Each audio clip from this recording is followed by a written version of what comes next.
Good morning, everyone. Welcome to the Farm and Pastor's Wife. I'm so glad you're here. You're in my kitchen, and I couldn't be any happier to have you here. Today, we're going to do like a lot of little things. I want to take you around the yard and show you some things around the house, give you a little bit of a garden update, and also we're going to make a dessert, and that's what we're going to start with. I've got my oven preheating to 325, and I mentioned, if you guys watched my Bryant and me, our live the other night, I mentioned a cookbook, and it's the Williamsburg cookbook, traditional and contemporary recipes adapted from the taverns and inns of Colonial Williamsburg. If you're a history buff, you know Williamsburg is just saturated with lots of history.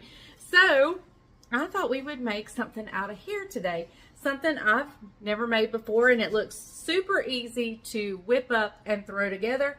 So we are making cinnamon squares, and we're just gonna throw this together. But first, let's run the intro. If you're new here, I would love for you to hit subscribe. Again, my name's Leslie. I am the Farm and Pastor's Wife.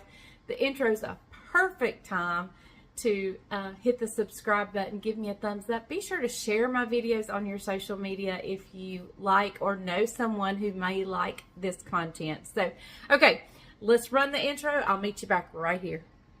Hey, darling, can I tell you what's been on my mind? Sick and tired of the 9 to 5 in the city life.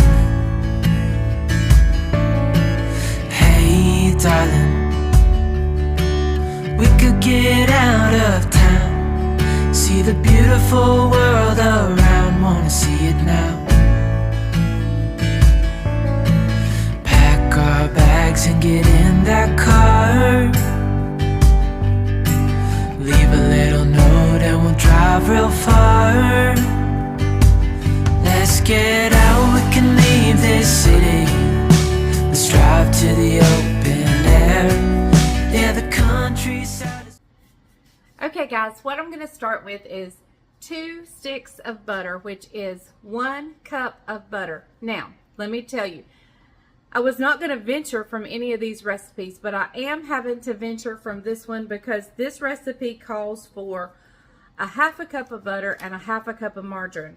Well, I don't have margarine and I don't use margarine, so we're going with a whole cup of butter, and I just think that's going to make it all the more better. So we're using all butter, so a whole cup of butter, which is 2 sticks if you're in the United States. Okay, and to that butter we're going to add in a cup of sugar. I'll get you guys turned down here where you can see what's happening. I know I'll get comments on my shirt, and I'll come back and tell you the details about my shirt. I always get comments on this shirt, so I thought I'd answer it real quick here. But let me go ahead and beat this. I'll talk to you about the shirt when I come back. Okay, I have beaten this until light and fluffy. And let me tell you real quick before I forget, this shirt came from Kim's Dollhouse Boutique. I think it is a brick and mortar boutique somewhere in Ohio, but they also have an app online, and I order everything. I have been super thrilled with every single thing I have ever bought there, and the prices are pretty reasonable too. So go see Kim's Dollhouse Boutique. I don't know if this is still available or not, but she has a revolving inventory of really cute things. So, all right, let's back to the cinnamon squares. Okay, so I'm gonna separate this egg.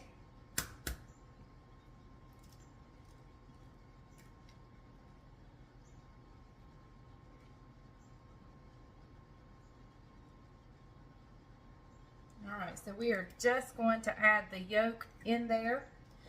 Also, I'm going to put a little bit, this is another wavering from the recipe. It does not call for vanilla, but I put vanilla in just about everything. I'm going to keep this because we're going to use this in this recipe, the egg white. So let me give this a mix real quick.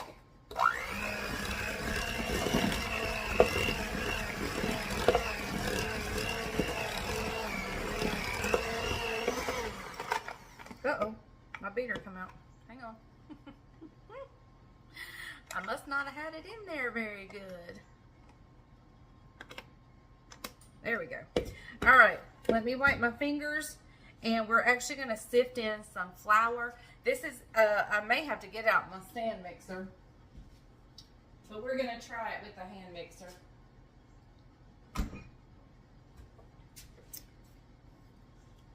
All right, so to this, we're going to sift in 2.5 cups of flour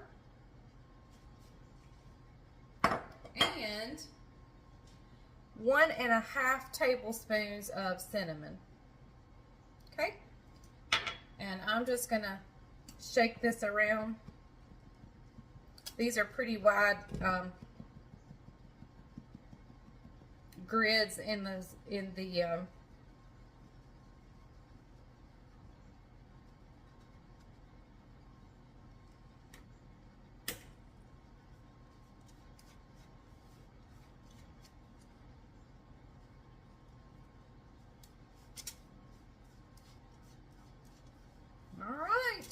That was fast enough, don't you think?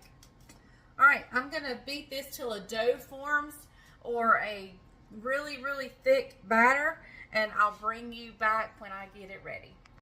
Okay, everyone, this is what your batter is gonna look like. It's gonna look kind of crumbly, but as you can see, it comes together really nicely.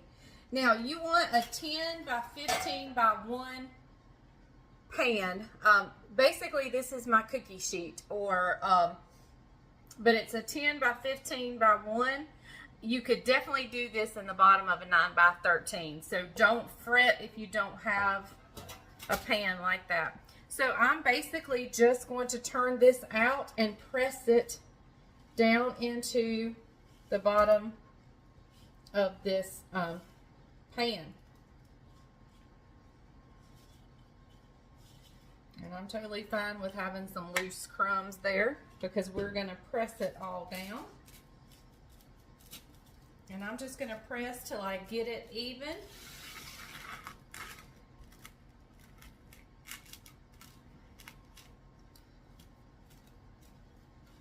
And you can see I have a lot in certain places, but we're going to work that out.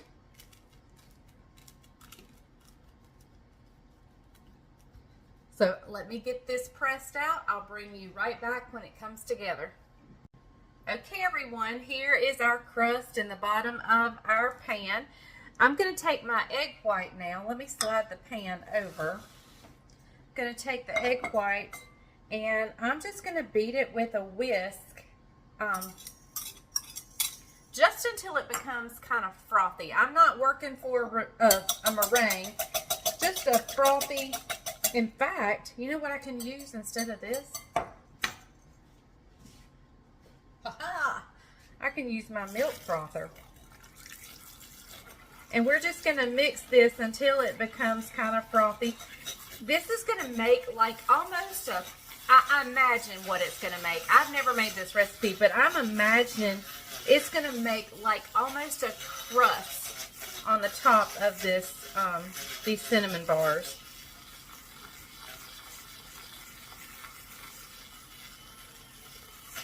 So yeah, I think we're about there. That's pretty frothy if you ask me.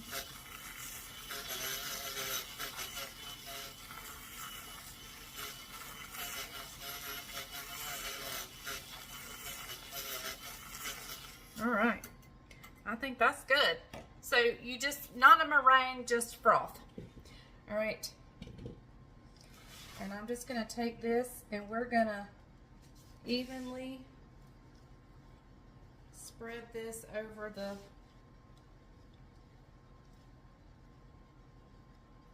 like I said, I think all this is doing is creating a crustiness to this, to these bars.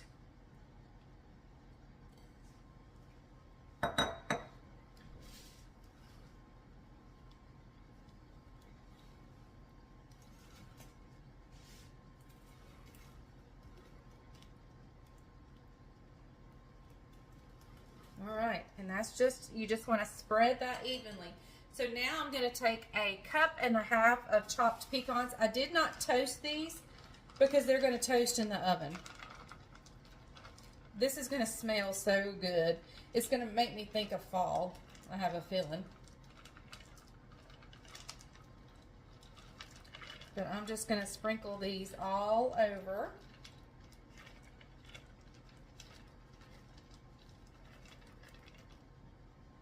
All right.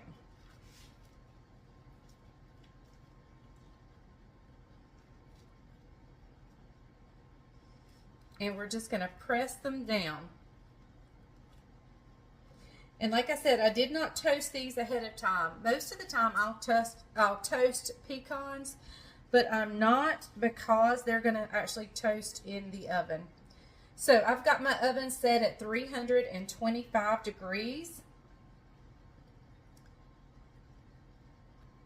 And it's going to go in there for about 30 minutes. And y'all, that is all there was to this. So hang on, let me get it in the oven. I'll come back and talk to you guys.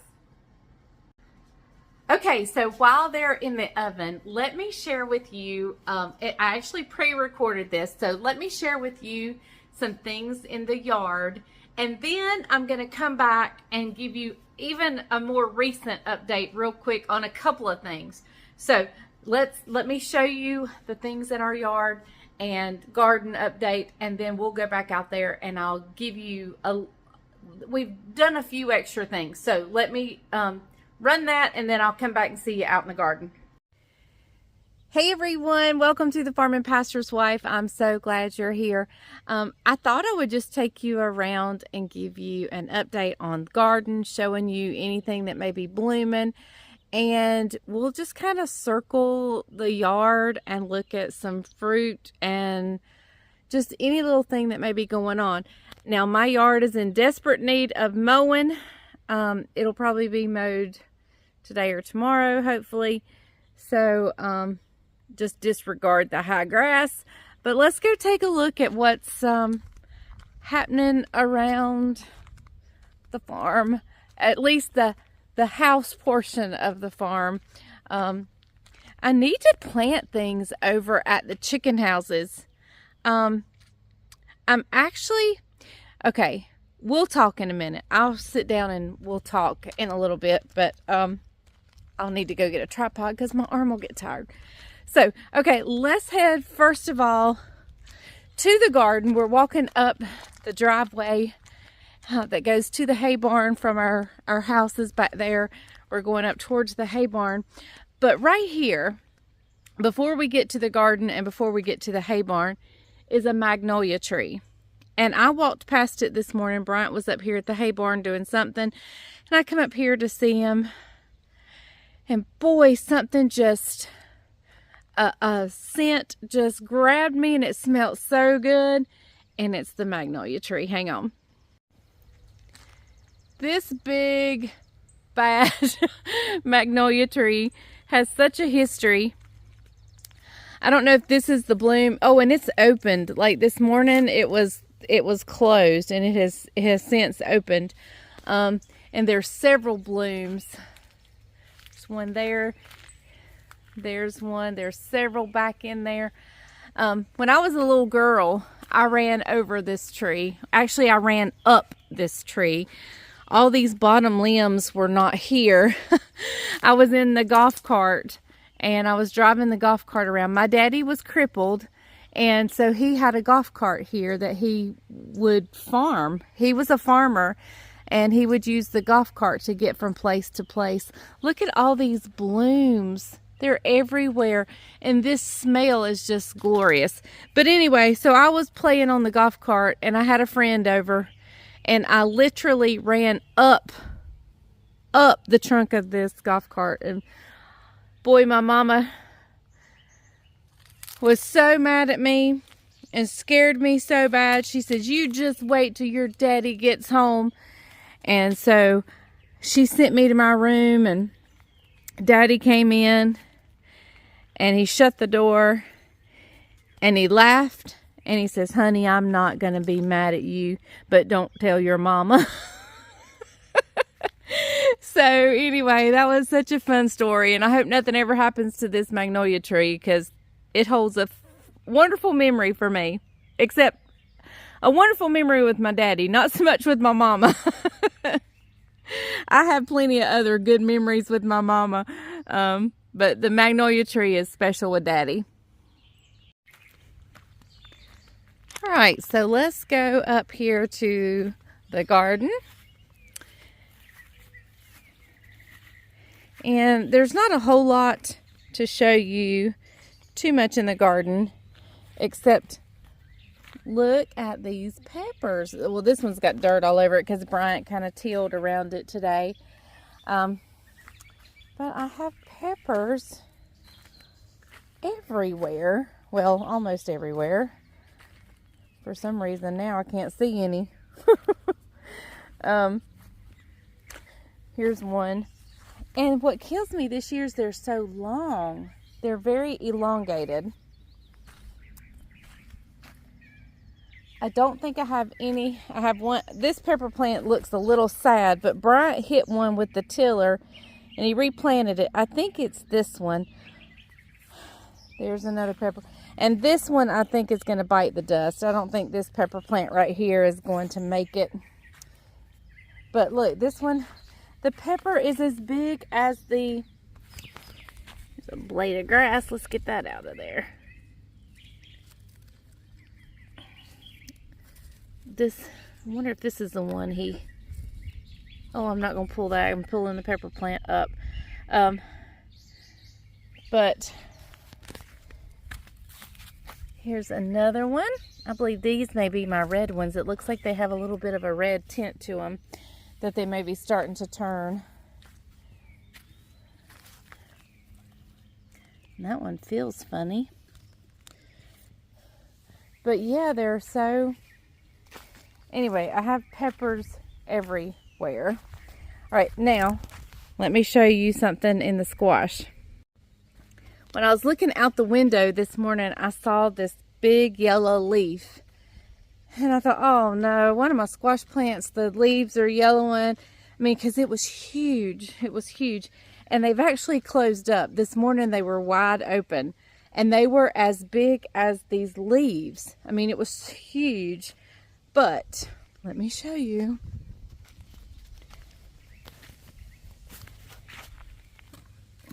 Looky there. And look what it's attached to. So these are kind of the first few signs of... Now this is the one I saw from the window, and it was like wide open and it was ginormous. So starting to get some signs of life. If you can see there, I have a tomato. I have some blooms on the watermelon plants. This one has several blooms. Here are my potato plants. This one is, these next two are huge. This one and that one. So I've brought me some chairs out to sit because I just love to sit and look at my garden. That's so wrong, isn't it? But, yeah, I just come out here in the evening and just sit and look. And I'm sure when I start harvesting, it'll be a place where I just sit down when I get tired. So let's go look at some fruit now. Okay, I can't remember if I planted this last year or the year before. I don't remember. But this is a peach tree right here. And this fall, I'm going to have to prune some bottom limbs. But it had a bunch of peaches on it. But I believe the birds have helped themselves. But there's about 12. I think I counted 12 this morning. Here's one. There's one. They're not ripe at all. There's two together right there. Here's one right there. So it has a few on here. We planted, I think it was year before, but this is the first time I'm seeing fruit. So, and I've counted, it probably had 30 on it earlier, but some have fallen. I don't know if the storms or birds or what. But anyway, this little tree over here, it was a dual type tree. It was a plum, an apricot, or a plum and something. It was something that had been grafted together. Well, the one part, which you can see was right here, died, but the rest of the tree is living, but I don't see any fruit. So maybe next year we'll have something. I don't know if this was an Isaac thing. He likes weird things, so he thought that would be cool to have, and it's leaning for some reason. I don't know why, but anyway, there's nothing on that tree. But just wait until you see this. This is my blueberry bush. This is a special. It is absolutely loaded. But this is a very, very, very special bush to us. And I'm hoping, if you can see some offshoots down there, I'm hoping I can dig those up and transplant them and broaden or extend or multiply my blueberry bushes. In fact, I'll show you an area what I'm wanting to do. But first, let me tell you why this blueberry bush is so absolutely special to us. When we were the pastor and pastor's wife in Tbls, when we started filling in at that church, we actually started filling in before we became the pastor.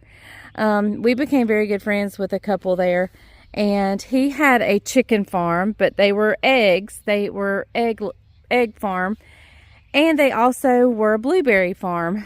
And he and my husband became very best friends. Their son and Isaac, my son, were the same age, and they became best friends. And the Jack gave us this blueberry bush, and we didn't have anywhere to plant it there at the parsonage, so we drove it down here to Asheboro and planted it here long before we ever moved back home. And for those of you that don't know, this was my childhood home, and we have owned it. And even when we lived in Tbls, we owned it, and we came down and planted this, and it has just taken off, and it is absolutely covered in blueberries. So anyway, one morning, Jack's wife, her name was Sarah, called, and she was screaming, and Bryant ran, and Jack had died in his sleep. And it was probably one of the hardest funerals my husband has ever done. It was the funeral of his best friend. And so this blueberry bush is super special to us. I don't know how to prune it. I don't know how to really take care of it. I need to do some investigating and research, because I do see that we have tons of new growth. I mean, look right here. This limb coming up right here is a new growth. But on that limb of new growth, we have some that doesn't have any life to it. So I know I need to probably prune these off. So I need to do a little bit of research. But I definitely want to get some of these offshoots, divide them out, and plant them. Now let me take you over here and show you a place and what I'm wanting to do. Here is the front of my house with toys and all kinds of stuff. And it looks across the dirt road to a field, to this little, I call it the triangle field, because it's kind of in the shape of a triangle. It's straight across here, and it goes to a point back there in the back. And we bush hog it. We don't cut hay on it or anything. We let it grow up, and then when we have our bush hogging day, we bush hog and cut it down and try to keep it cut down. Right now it's at its tall time. But what I really want to do out here is I would love to make this a blueberry, raspberry, and blackberry orchard. There are some low areas that may stay a little wet because it, as you can see, it's higher up here and it kind of slopes down. But that is my dream, is to make this a blueberry, raspberry. But we just don't have a lot of time, so I don't know how that is going to happen. But with that being said, maybe one day it will. Now, out in the pastures, I'll show you a picture. I took a picture and I posted it on Facebook. Out in our cow pastures, we have lots of wild blackberries, and I'll show you. Let me insert a picture right here.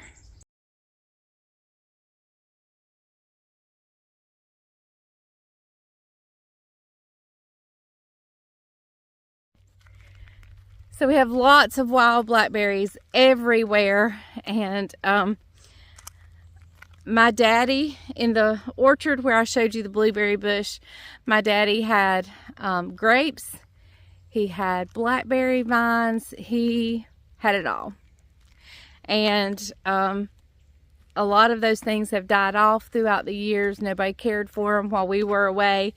When my mom was older, she couldn't take care of things. So the grapevine is gone, which makes me very sad.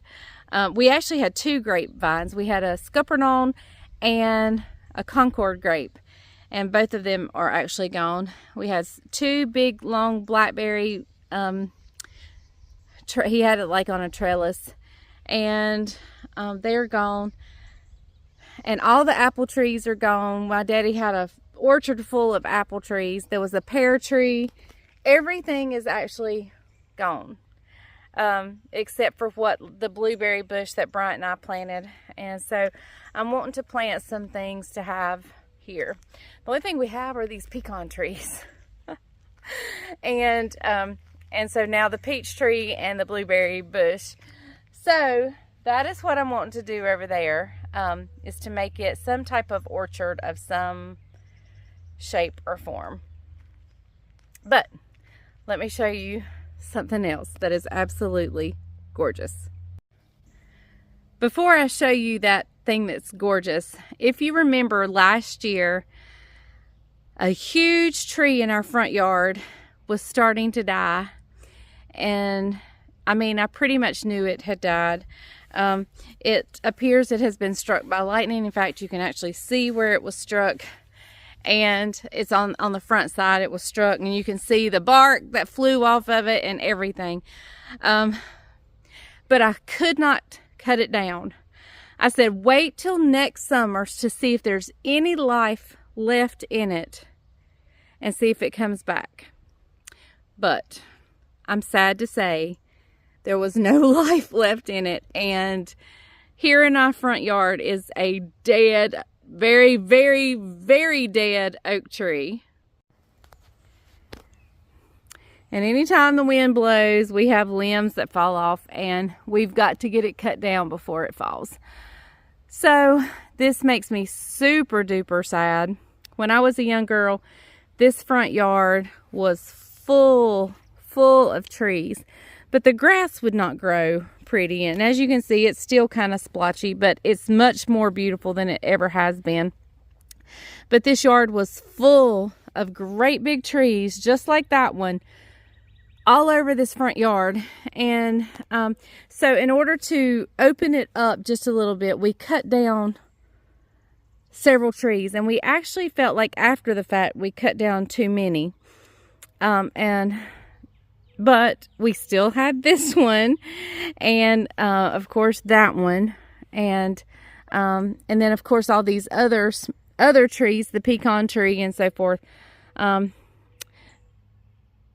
But this one has now died. We will be replacing this one with a big tree, not of course this big, but we will be replacing it with a several-year-old tree, if we can find one. And let me tell you about this longleaf pine before I show you my beautiful thing. My sister planted this, And if you are familiar with me and my channel, my sister passed away when she was 51 years old. In fact, I am the age she was when she passed away. And but when she was a little girl, she planted this tree. And so I have never let anybody cut it or touch it. So I'm thinking that now this one is gone. You can see how this one has been like, what's the word I'm looking for? Hindered. Its growth has been hindered because it has this holly tree right here. And then it had the big oak tree over here. And it has actually really come out since the oak tree died. So when we replant a tree here, we're going to move it over some, so to give the longleaf pine some room to expand and become beautiful. But this holly tree is the bane of my existence. I definitely want all the lower limbs cut off of it because it is miserable to mow under that thing. It's terrible. Okay, now let me show you this, but it won't ever get cut down. Let me show you why this holly tree will never get cut down.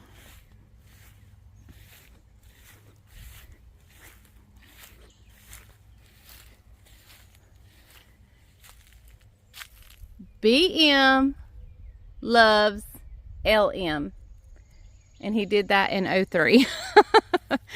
So I mean, we had been married for quite a while, but yeah, he put our initials in this tree, and the tree has grown. You can't hardly make out our initials, but they're there. So I won't let it get cut down, but these bottom limbs have got to go. So when we were in Tobaccoville, Caroline had this special bush, and I had one, and we dug them up, and when we moved home, we brought them with us. I did not deadhead them this past year, but they are so beautiful. They're side by side in the same soil, but they're two different colors, and they are so gorgeous. So hold on just a second. It's my hydrangea bush. They are so beautiful. I mean, absolutely gorgeous. Now check out this color of this one. Oh, is that not beautiful? Look at Judah's bat laying there. Oh my goodness, they're gorgeous. Absolutely gorgeous. We're gonna have to obviously do some pruning on this next year, but I'm actually thinking about putting these all across instead of these rose bushes. They're so beautiful.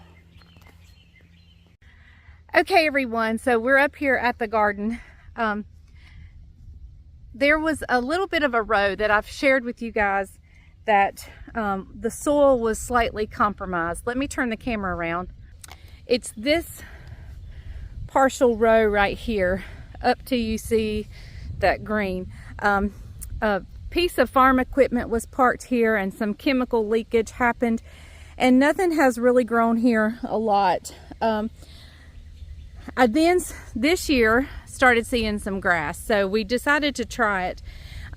It is still somewhat compromised. However, we are trying. I think by next year it's going to be perfect. But we did plant some limas just this week, so they're not up yet. They're not germinating or anything yet. They haven't had time, but that is something new we've done. But y'all, look at this garden. It looks so amazing. I mean, you know, I was really fearful the chicken litter was too much, but it looks like it has been the perfect thing. And that has nothing to do with this row right here. That is something totally different. All right, so let me share with you. I think we used some old cucumber seeds. I don't think our cucumber seeds were good. We had one heel of cucumber seeds come up, and so what we look at the little tractors out here in the garden. Is that not precious? Judah and Levi come out here. Look at those zucchinis growing in there. I think I have some peppers I probably need to harvest. But they come out here and play. And they know not to get my plants. So I'm going to have plenty of zucchini, y'all. Plenty. So,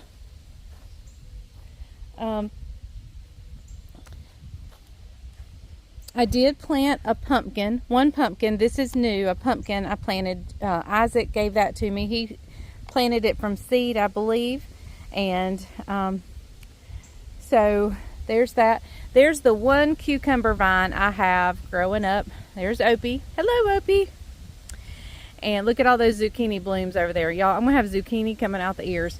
Anyway, so we did come back in and we used the same seed, hoping that some would be good since that one did come up. And we've planted a few more hills of cucumber. So hopefully they will come up. But anyway, I may have to buy cucumber to make some pickles. But y'all, I'm going to have zucchini out the wazoo. Is wazoo okay to say? I don't know if that's anything bad. Sometimes I've heard words and I'm like, they might be bad and I don't know it. But anyway, and here's a beautiful watermelon plant. There's another one. And here's one with a weed growing in it. Let's get that weed out. Now that's a prickly weed.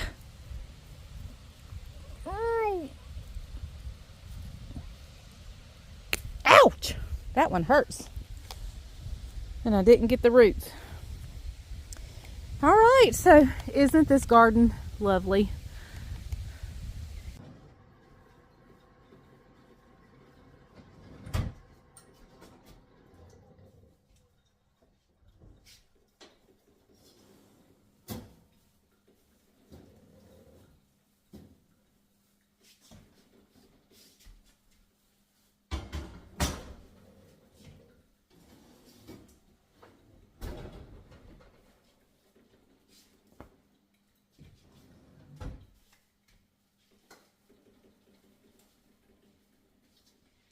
Well, guys, we got back in the house just in time for these to come out of the oven. Bryant is actually on his way home from a hospital visit. He had someone in our church having surgery. So we'll let these cool a little bit before we slice them and wait for Bryant to come in. I'm actually perking my third pot of coffee today. Is that not bad? Anyway, it is perking, and so he can have a cup of coffee or milk, whichever he prefers. But this looks delicious, and it smells. My house smells so good. So we will cut these into squares, and but yeah, we'll wait for him to get back and see what he thinks. So, all right, we'll see you in a little bit.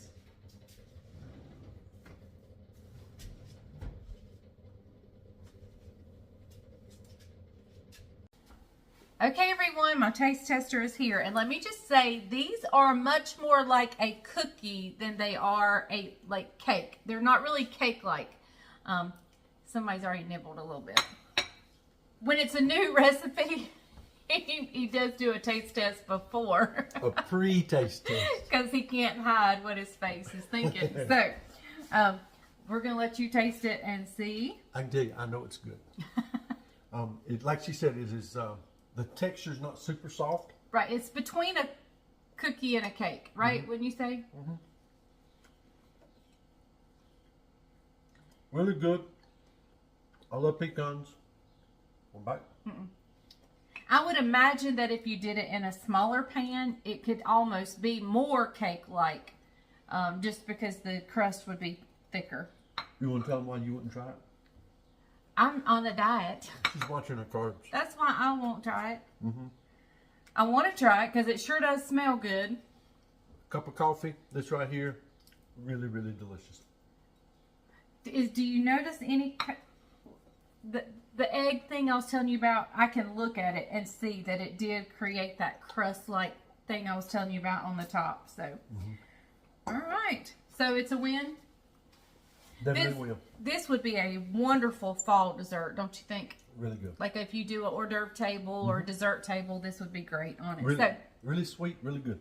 all right. Well, I'll probably come back and talk to you before we end this video, so I'll see you in a minute. Well, guys, thank you so much for joining me and going around the yard with me and looking at things. And so, while I made the cinnamon bars, really good. I actually made the mistake. I didn't do the taste test because I said, no, I'm not going to eat that. And that's why I waited for Brian to get home. Well, then, a while ago, he's gone to the church. A while ago, well, I really need to taste it just to see what it tastes like. See if I ever want to make it again. Y'all, I really like them. I think I like them. I felt like Brian did. I thought they were delicious. In fact, I kept going back and getting them. So, yeah, because they may cause a problem for me this weekend. I'm trying to diet really hard for the next 2 weeks or 3 weeks. So when I get to the beach, I can relax a little bit. But yeah, I may start relaxing a little bit tonight with them cinnamon bars there. They were actually really good. So, alright. Guys, I'm gonna let you go. Thank you for spending the day with me. I'm not sure what tomorrow holds, but I'll see you tomorrow. Thanks. I love you guys. Remember, if the grease is hot enough, you can fry anything. Bye, y'all.